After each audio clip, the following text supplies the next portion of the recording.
El despacho Oval de la Casa Blanca tendrá pronto un nuevo ocupante y lejos de ser un tema que preocupa solamente en territorio estadounidense, en el resto del mundo están mirando con atención a estas elecciones del 5 de noviembre que podrían marcar el futuro del sistema internacional.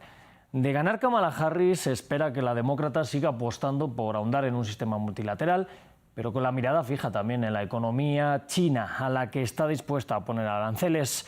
De darse un segundo mandato de Trump, las variables son mucho más difíciles de predecir.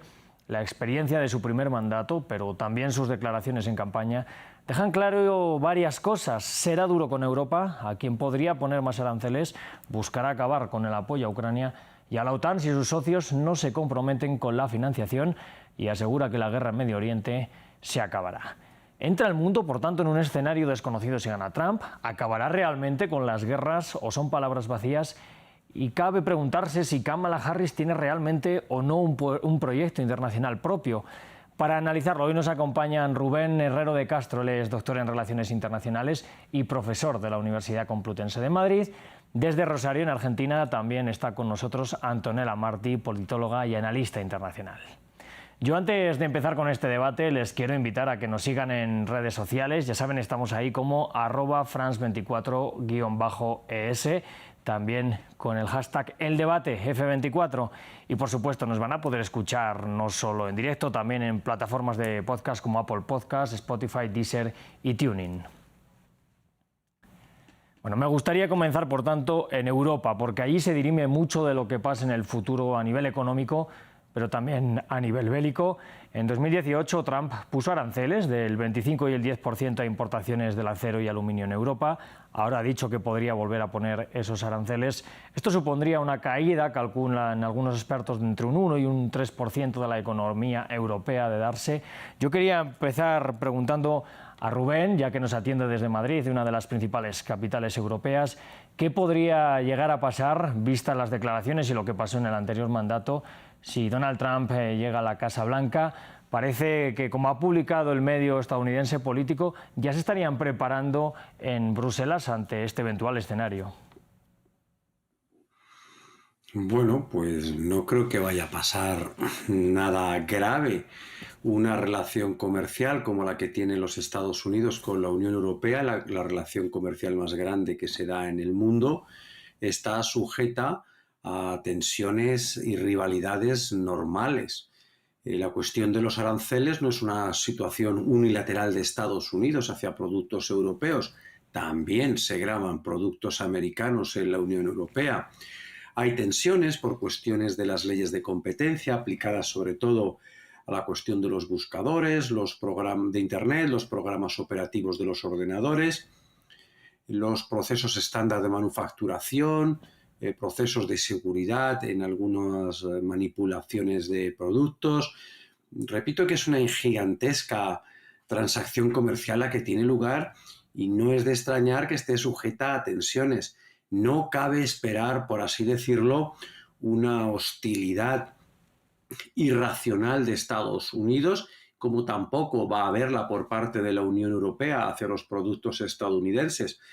Entiendo yo que Donald Trump, si es elegido presidente de Estados Unidos, bueno, pues tratará, como cualquier presidente de su país, de equilibrar mejor las diferentes balanzas comerciales de Estados Unidos con los diferentes países de la Unión Europea, y en ese sentido pues propondrá una serie de intercambios racionales, y evidentemente lo que no va a hacer Donald Trump es que permitir que la Unión Europea grave sus productos estadounidenses y no hacerlo en caso contrario. Habrá una negociación y, como en tantas ocasiones, pues se encontrará una solución razonable para la Unión Europea y razonable para los Estados Unidos.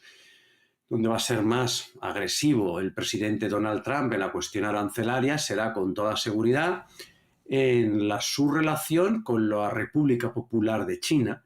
En este caso, la balanza comercial está muy desigualada entre ambos países y lo que hará Trump es, con su política de aranceles, propiciar mayores exportaciones hacia la República Popular de China.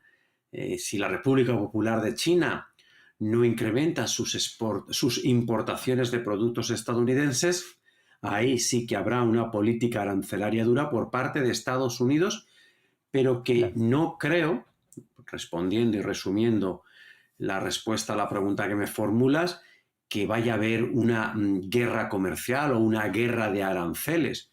Entiendo yo que todo el mundo se comportará de forma ordenada y racional y no hay nada que temer en particular del presidente Trump en esta cuestión.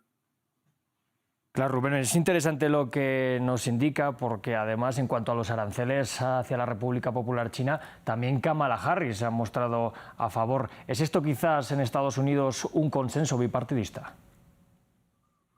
Bueno, Estados Unidos, una de las cosas buenas que tiene su política exterior es que es una política de Estado.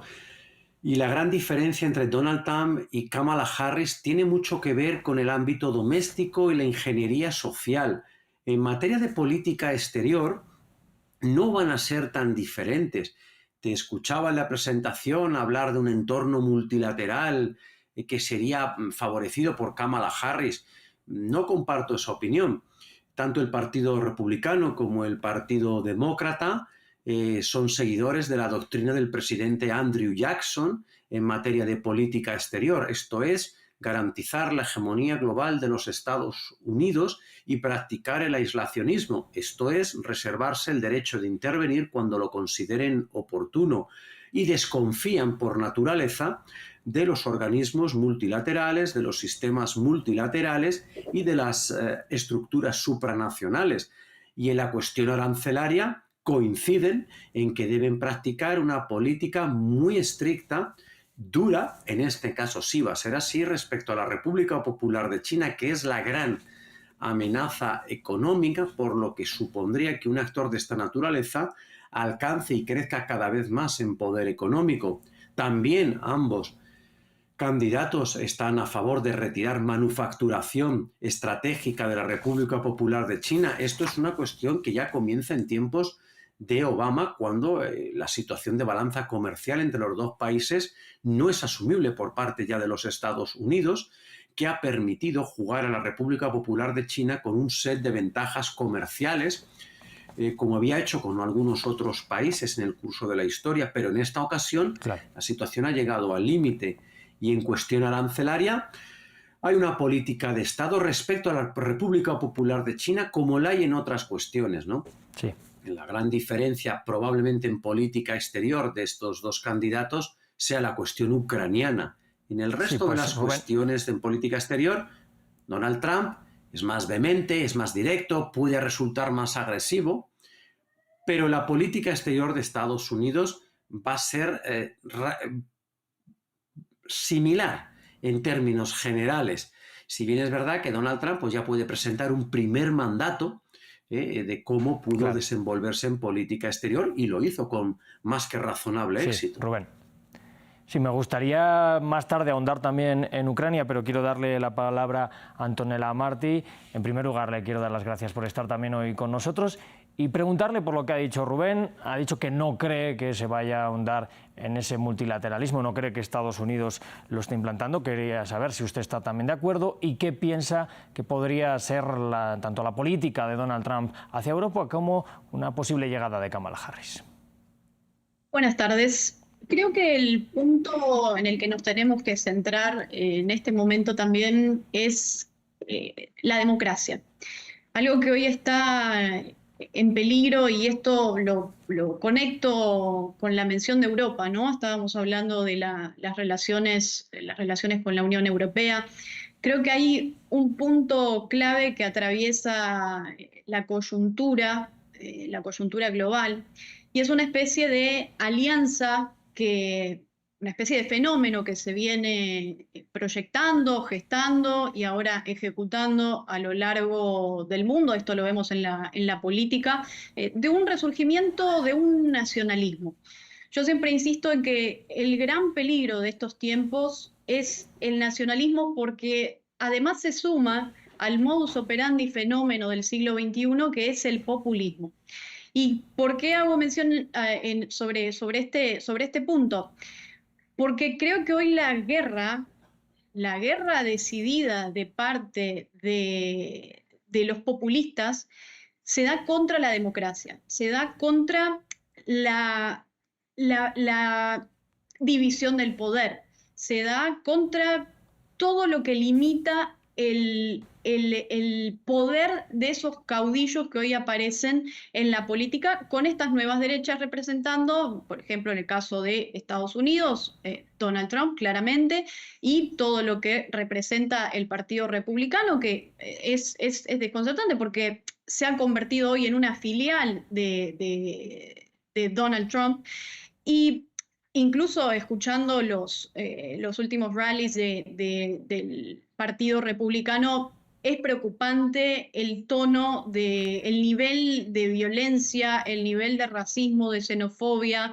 Y digo todo esto porque atraviesa la democracia y no podemos dejar de lado la democracia a la hora de incluso hablar de las relaciones bilaterales, las relaciones internacionales. Y este es el punto que quería conectar porque hay un personaje clave a lo largo de Europa, de la Unión Europea, que es Viktor Orbán, desde Hungría, que tiene relaciones muy cercanas. De hecho, Donald Trump lo citó en su último debate presidencial, diciendo que Viktor Orbán lo había celebrado y que lo admiraba. Y hay que también hacer un poco de precisión sobre eso, porque ¿quién es al final Viktor Orbán, no? Es una persona que propone la destrucción de la democracia con digamos, lo que él presenta es el Estado iliberal, con esos nombres. O sea, ese es el título que él le da a su proyecto. Y esto no es un dato menor porque Viktor Orbán fue el keynote speaker, el principal orador de la CPAC, que es la convención conservadora por excelencia en Estados Unidos, que también forma parte de todo el aparato, las redes que cubren esta nueva manera también de hacer política, ¿no? Porque esa es otra de las cosas que preocupan. Hoy en día vemos a políticos peleando para ver quién es el malo de la clase, para ver quién es el bully, para ver quién dice más mentiras. Y esto es claro, esto es muy claro en Donald Trump, y creo que ni siquiera... lo podemos ver desde su llegada a la política, cómo ha hecho política, sí. Pero si nos vamos más atrás, o sea, su historia personal, su historia incluso en negocios, digamos, ha tenido, sí. nunca tuvo la posibilidad de equilibrar las balanzas de sus cuentas propias, ¿no? Entonces, eso nos dice mucho, pero también el narcisismo, ¿no? Tener cuidado con eso, sí. Mire, pues ya aprovechando que estamos hablando de Viktor Orbán, del este de Europa también, quería preguntarle, bueno, por la guerra de Ucrania, nos lo adelantaba un poco Rubén antes también. Dice Donald Trump que de llegar de nuevo a la Casa Blanca acabaría con la guerra ya, pues en pocos días, que tendría un fin inmediato, que tendría un plan para acabar con la guerra. Y bueno, dentro de Europa hay países, hay dirigentes que tienen miedo que eso implicase que dejar de apoyar a Europa, dar concesiones a Rusia. ¿Cómo ve usted este posible escenario? ¿Qué papel podría tener Viktor Orbán? Me contesta y después pasamos a Rubén. Y lo que plantea Donald Trump no es acabar la guerra, sino entregarle Ucrania a Rusia, entregarle Ucrania a Putin. Y hablábamos también de Viktor Orbán porque es una figura clave que conecta precisamente gran parte de esas relaciones a nivel país, incluso a nivel institucional, ¿no? A través de fundaciones, de distintas organizaciones. El caso de la fundación, bueno, el partido propio Vox en España y los fuertes vínculos que tienen con personajes como Viktor Orbán, con Marine Le Pen, con Donald Trump, con incluso Javier Milei, todos representantes de este modelo que busca el retorno de la superstición, que busca el retorno del prejuicio, ¿no? Y esto uno no lo dice, digamos, atravesado por ninguna cuestión, sino es su forma de hacer política, es hoy presentarse como líderes carismáticos que tienen un discurso supuestamente desacomplejado, que presumen de ser políticamente incorrectos y que en todo eso usan la idea de libertad de expresión, que la tergiversan para hacer bullying, para básicamente llevar adelante su xenofobia, su racismo, su homofobia, todo lo que nosotros sabemos que para ellos representan las grandes herejías, ¿no? Todo lo que lo que dicen que es la decadencia moral de Occidente, un discurso que comparte Putin, que comparte Donald Trump, que comparte Víctor Orbán, Javier Milei, pero también lo comparte Nicolás Maduro. Entonces el problema está en los nacionalismos, no importa ya de qué corte, el problema está en los nacionalismos y en hacer frente a estos modelos, ¿no? Y poder elegir por apostar por la democracia, por el Estado de Derecho y Sí. por tener una sociedad mucho más empática. Bueno, pues sigo con Rubén, le traslado la misma pregunta. ¿Qué plan podría ser este que, bueno, dice Donald Trump que llevaría para una posible paz en Ucrania? Y le quiero preguntar también por los demócratas, más allá de seguir apoyando a Ucrania en la guerra, ¿han mostrado algún tipo de iniciativa para un acuerdo de paz? Porque al final llevamos más de 2 años de conflicto y parece que entre tiras y aflojas de uno y otro frente no vemos una solución, al menos a corto plazo. El caso de la guerra de Ucrania sería el punto más diferente en la gestión de la política exterior estadounidense. La administración Biden es partidaria de mantener y alargar la guerra en Ucrania porque ellos prefieren posicionar a Rusia en el frente ucraniano y fijarle ahí de manera eterna. Es cierto que hay que apoyar a Ucrania y que Ucrania debe derrotar al invasor y al agresor ruso, y quizás si el plan es seguir en Ucrania, es combatir con todo al invasor ruso. Pero la administración Biden es muy calculadora en este hecho. Da las armas, raciona las armas, impide que se utilicen determinadas armas porque lo que está haciendo es alargar el conflicto en Ucrania para el desgaste ruso en el frente de Ucrania. Aquí también hay un debe por parte de la Unión Europea y otros países, porque lo que no se puede hacer es dejar completamente la seguridad de Europa y la guerra de Ucrania en manos de los Estados Unidos, que son muy importantes, pero se echa en falta una acción mucho más decidida por otros muchos países y particularmente países europeos que tienen que dar toda su ayuda a Ucrania para repeler al invasor ruso. Dicho esto, ¿cuál es la aproximación de Trump al conflicto? Donald Trump va a mover el eje de la política exterior hacia Asia por la cuestión de la República Popular de China, Taiwán, la cuestión del cambio de modelo de seguridad en Japón. Y Donald Trump, la aproximación que va a hacer en Ucrania va a ser forzar a las dos partes a una negociación. ¿Cuál es el precio de no negociar? ¿Cuál es el precio de no practicar esa negociación? Si Ucrania es quien no participa de esa negociación, Estados Unidos dejará o no apoyará intensamente su esfuerzo bélico y por tanto Ucrania entrará en una dificultad importante para conseguir la victoria que todos en Europa deseamos que consiga frente a los rusos. Y por el contrario, si es Rusia quien insiste solo en la opción bélica y se niega a negociar, Estados Unidos apoyará de forma decisiva y sin restricciones a Ucrania, lo que motivará la derrota de Rusia. Lo que está haciendo aquí Estados Unidos es hacer saber a las partes, ¿no?, que su apoyo va a decidir el ganador. Por tanto, quien no de forma activa participe en una negociación para solucionar el conflicto, perderá el apoyo y se ganará, ¿no?, la enemistad de los Estados Unidos, y en este sentido define quién gana un conflicto. Por tanto, las dos partes tienen o se fuerzan a encontrar una negociación. Esta es la aproximación que quiere hacer Donald Trump. En este caso, la aproximación que hará Kamala Harris será prolongar el esfuerzo bélico de Ucrania, aplicando las restricciones que sigue dando a día de hoy los Estados Unidos al esfuerzo bélico ucraniano. Lo que trata de hacer Donald Trump es una solución más rápida del conflicto. Si Rusia no coopera, Estados Unidos apoyará a Ucrania de forma decisiva. Si Ucrania no coopera, Estados Unidos cesará en su apoyo a los ucranianos y entonces, claro, los rusos tendrán una ventaja importante. Pero repito que lo que desea Donald Trump en este conflicto es una solución negociada y razonable para ambos bandos, que no pasa porque Ucrania pierda territorio precisamente. Puede pasar por alguna concesión en materia de derechos a minorías volver a tratar la cuestión de la ciudad de Sebastopol, alguna cuestión de emplazamiento de tropas, una promesa de que Ucrania no entrará en la ONU, no se desplegarán tropas de la OTAN en Ucrania. La posición de Donald Trump va por este camino, no va a suponer que Rusia sea un vencedor de facto. Pero él lo que tiene claro es que Estados Unidos se tiene que mover el eje hacia Asia-Pacífico. Sí.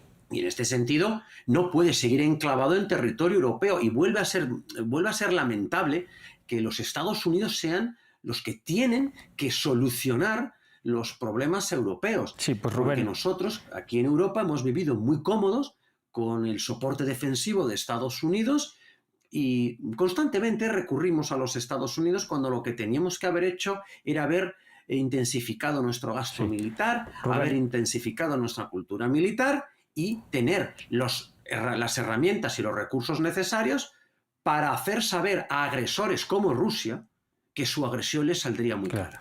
Rubén Herrero, me gustaría ahondar en esto porque es muy interesante. Dos preguntas. Con este plan, o sea, con esta estrategia que usted comenta que podría estar teniendo Donald Trump, ¿no corre el riesgo, sin embargo, de que si Ucrania no colabora, podría finalmente, de cierta manera, indirectamente, dejar cierto espacio de victoria hacia Rusia? Y ahondando en esto, también el medio político dice hoy que hay muchos, dentro de Bruselas, hay muchas personas que sin dar la cara están diciendo, bueno, quizás nos viene bien que Donald Trump gane porque sería un punto de atención para la Unión Europea a la hora de reforzarse en materia militar, dejar de depender, como usted está diciendo, de Estados Unidos. Probablemente el mandatario europeo que más ha querido ahondar en esto también en los últimos años ha sido Emmanuel Macron en Francia.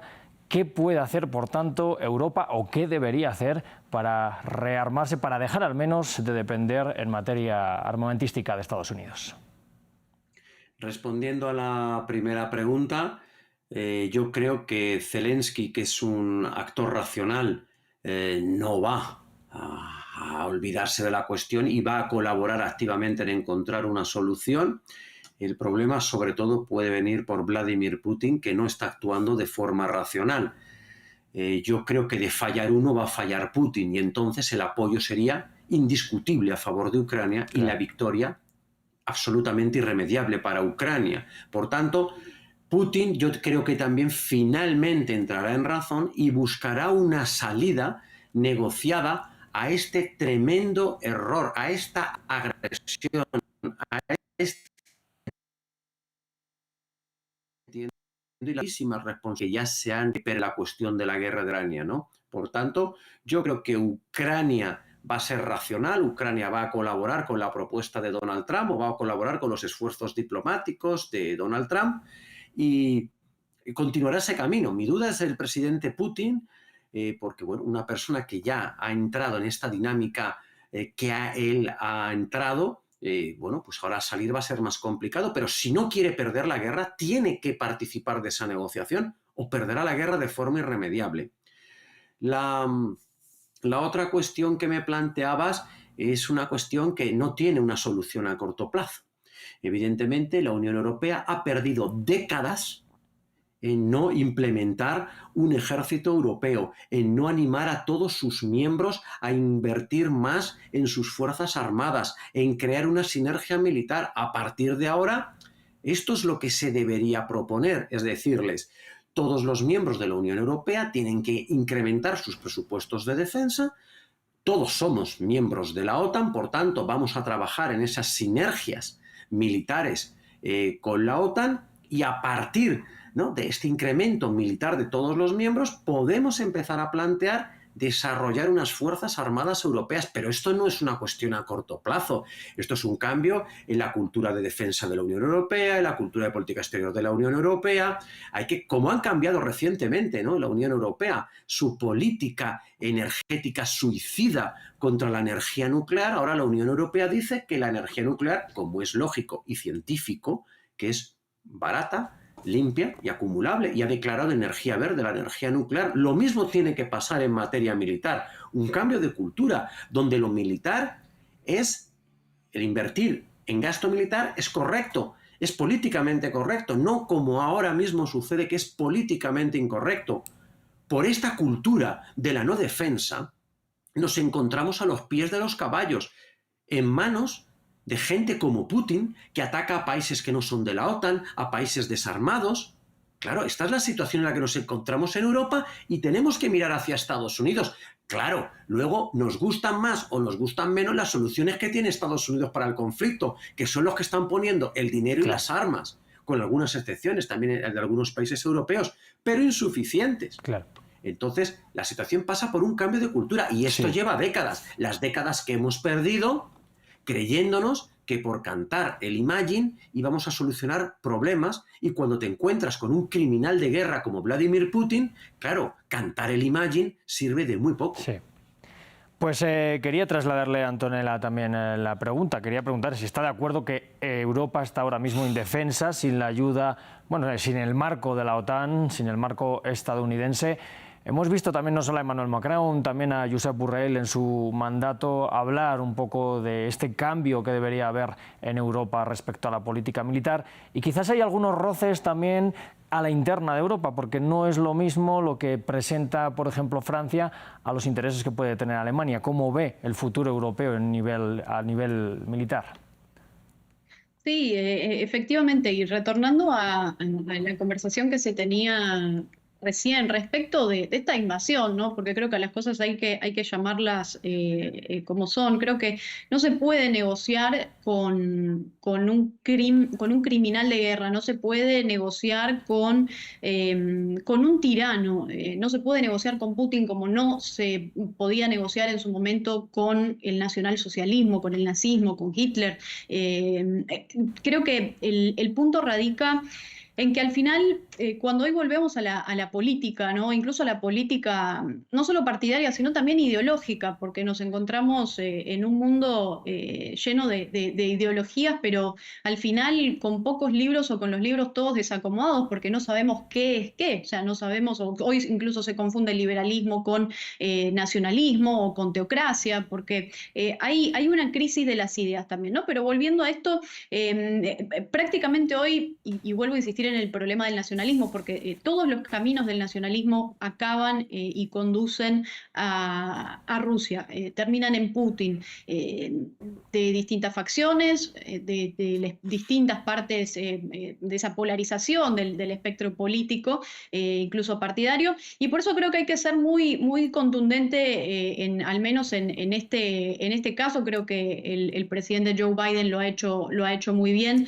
El punto es que Donald Trump es un personaje que desde la política tampoco tiene claramente intenciones independientes a la hora de hablar de Putin, o el caso al menos en esta invasión a Ucrania. De hecho, muchas veces se ha pronunciado en favor de la figura o lo que representa Putin para él, su cercanía, sus amistades, ¿no? Con todo ese círculo. Entonces yo creo que el punto también radica ahí, ¿no? Y volviendo a Putin, porque quiero llevar esto, aprovechar y traerlo para América Latina. El caso de Venezuela es algo que no podemos dejar de lado. La influencia incluso que tiene Putin en Venezuela, la influencia de Rusia en la propia Venezuela. De hecho, hace muy poco Nicolás Maduro se lamentaba no ser amigo de Donald Trump. Él dice que podrían haber sido muy buenos amigos. O sea, imaginemos lo fuerte o lo que debe ser, ¿no? Pensar cuestiones como estas, y lo veo mucho en distintos inmigrantes o distintas facciones, ¿no? Que llegan a países como Estados Unidos y empiezan a militar el muro, empiezan a militar a personajes como Donald Trump que castigan al inmigrante, que demonizan la figura del inmigrante. Un problema que también se ve en Europa con el auge de estas nuevas derechas, ¿no? El crecimiento de la xenofobia, de mantener esa idea de pureza, lo peligrosa que es esa idea de pureza, en un momento en el que aparecen estas figuras. Pienso en lo que era en su momento la idea de la mayoría moral dentro del Partido Republicano, un Pat Buchanan, por ejemplo, hoy o las ideas de America First o el MAGA.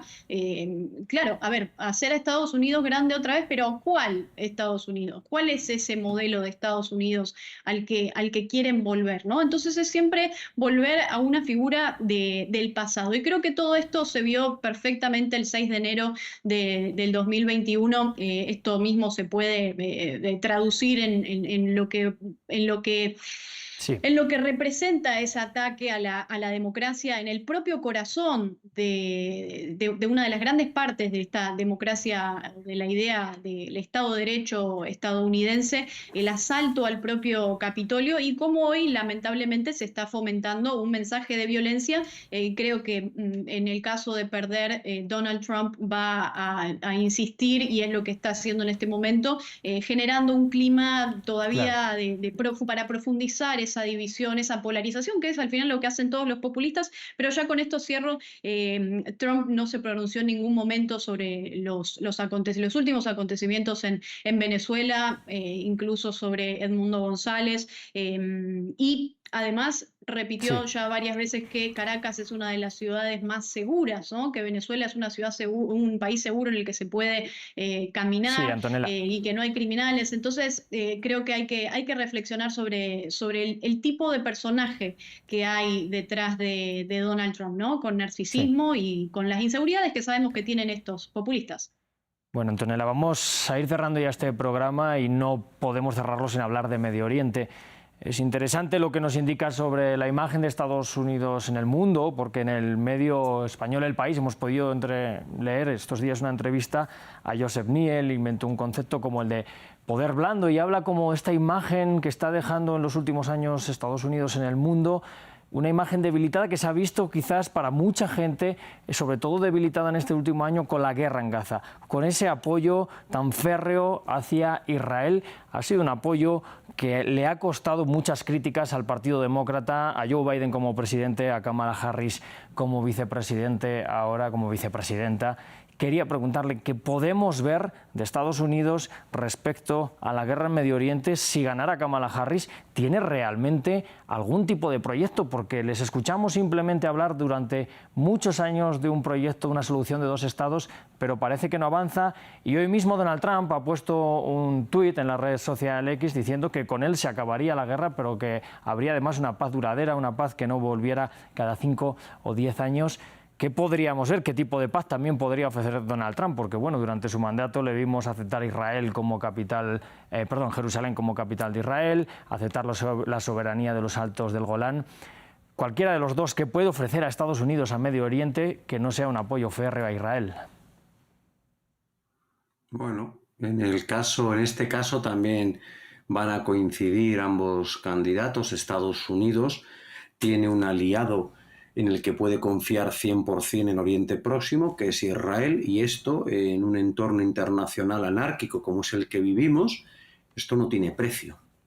Y por eso el apoyo al Estado de Israel que tiene Estados Unidos, que tiene Joe Biden. Es que la gente se cree que Joe Biden apareció de la nada. Joe Biden es uno de los mejores amigos de Benjamín Netanyahu.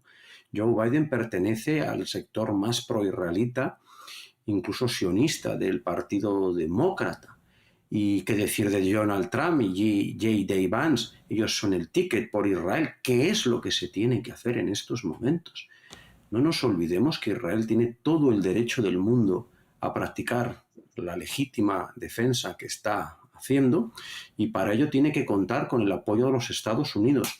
Ninguno de los dos candidatos retirará el apoyo estadounidense bajo ningún concepto al Estado de Israel, por una cuestión de alianza inquebrantable que mantiene entre los dos países. Y con Donald Trump se empezó a gestar una paz duradera con los acuerdos Abraham, que son entre Israel, las monarquías sunitas y los Estados Unidos de América. A día de hoy solamente hay un obstáculo para que esa paz sea duradera, que es los chiitas, el régimen de Irán, el régimen sirio, y luego los grupos terroristas de Hamas, Hezbollah y otros tantos muchos que operan en la zona. Y de ahí que yo creo que tanto Donald Trump como Kamala Harris van a mantener, como deben hacer, el apoyo inquebrantable al Estado de Israel única democracia de Oriente Próximo que se está defendiendo de sus enemigos que han perpetrado el pasado 7 de octubre, ya de hace un año, un ataque terrorista sin precedentes contra el Estado de Israel, que es sin una continuación de más y más y más ataques. En este sentido, ninguno de los dos candidatos quebrará el apoyo al Estado de Israel y, efectivamente, si es Donald Trump el presidente de Estados Unidos, habrá una continuidad de los acuerdos Abraham y entiendo que se facilitará esa paz duradera. Le tengo que cortar para darle el último minuto de programa a Antonella. Me gustaría que nos explicara también cómo ve la futura política internacional hacia Oriente Medio y si coincide con Rubén en que Donald Trump puso la primera piedra para unos acuerdos duraderos y, como dice, que Israel tiene el derecho a defenderse y tiene que defenderle también Estados Unidos. No soy experta en tema Medio Oriente, así que le devuelvo la palabra si quiere hacer alguna reflexión más. Lo único en lo que siempre intento insistir es en el peligro de unir la religión al poder.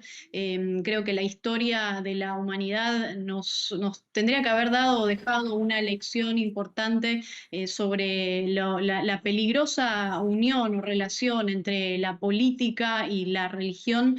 Creo que incluso en la actualidad hay en Estados Unidos un auge, esto también se puede ver. También se hizo presente el 6 de enero del 2021 en la toma del Capitolio, la presencia del nacionalismo cristiano, la presencia de los mensajes religiosos, y creo que tenemos que mirar con mucho cuidado la presencia de las religiones dentro de la política, ¿no?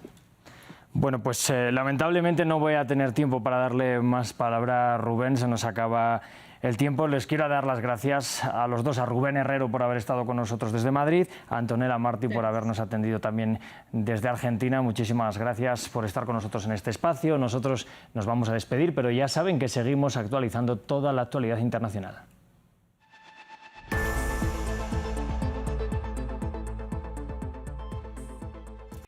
Soy Luisa Pulido, su corresponsal de France 24 en español en Londres. Siga conmigo todas las noticias del Reino Unido en nuestros noticieros y en la programación diaria. Luisa Pulido, una de los 200 corresponsales de France 24 en el mundo.